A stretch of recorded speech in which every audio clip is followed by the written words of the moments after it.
Baik, dalam video kali ini saya akan berdakwah menggunakan media, yaitu media rebana, guna memenuhi tugas mata kuliah ilmu dakwah yang diampu oleh Bapak Agus Khotibul Umam, MA. Apabila ada kritik dan saran yang sifatnya membangun, silakan tinggalkan kolom komentar. Langsung saja simak videonya. Sahabat rahimakumullah, rebana adalah alat musik yang sering digunakan saat acara sholawatan, khususnya yang ada di Indonesia. Penggunaan alat musik rebana sebagai sarana dakwah memiliki sejarah yang telah sedemikian tua. Hal ini juga dapat dilihat dari sejarah perjuangan Rasulullah SAW saat mendakwahkan ajaran Islam di tanah Jazirah Arab. Masyarakat Muslim meyakini bahwa saat Rasulullah SAW hijrah dari Mekah ke Madinah pada abad ke-6 Masehi, masyarakat Madinah saat itu telah memainkan rebana sebagai alat musik pengiring dalam acara penyambutan atas kedatangan Rasul.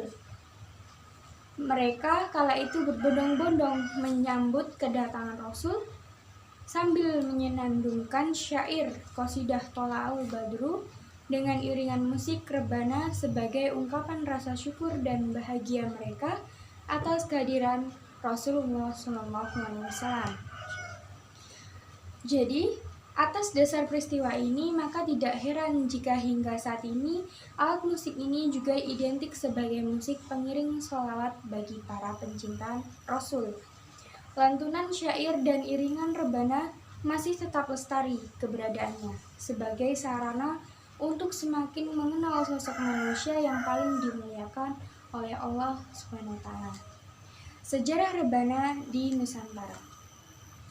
Di Indonesia, penggunaan alat musik rebana pertama kali diperkenalkan oleh seorang ulama besar dari negeri Yaman, yaitu Habib Ali bin Muhammad bin Husain al-Habsyi.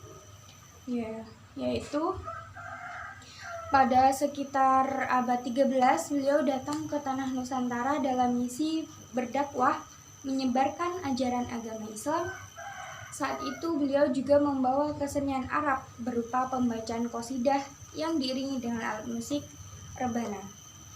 Beliau mendirikan majelis sholawat sebagai sarana kecintaan dan puji-pujian terhadap Rasulullah SAW.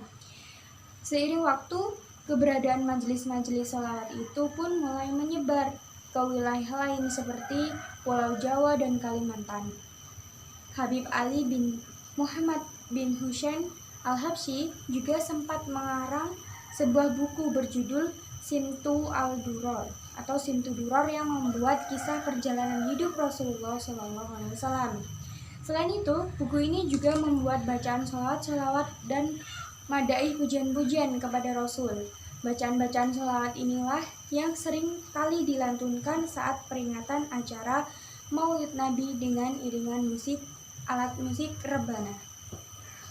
Sejak saat itulah tradisi pembacaan sholawat dengan iringan musik alat rebana semakin berkembang di masyarakat Indonesia. Berbicara tentang sholawat, pada suatu ketika di negeri Arab, ada seorang ulama yang sedang bermimpi bertemu dengan Rasulullah. Kemudian ulama tersebut memanggil Rasul bahwa ulama tersebut mengaku sebagai umatnya. Kemudian Rasulullah menghiraukan omongan dari ulama tersebut sambil pergi meninggalkannya. Keesokan harinya, ulama tersebut menemui gurunya sambil menceritakan apa yang ada di mimpinya tadi malam. Kemudian gurunya tersebut sambil berkata bahwa sholawat yang dilantunkan oleh ulama tersebut masihlah sangat sedikit sehingga Rasul tidak mengenal dia sebagai umatnya.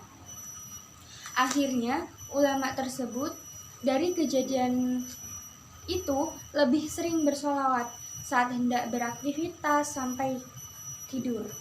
Kemudian ulama tersebut bermimpi kembali bertemu dengan Rasulullah dan tanpa dipanggil, Rasul langsung berlari menuju ulama tersebut sambil berkata bahwa inilah umatku yang akan mendapatkan syafaat dariku kelak di akhir di akhir zaman, di hari akhir.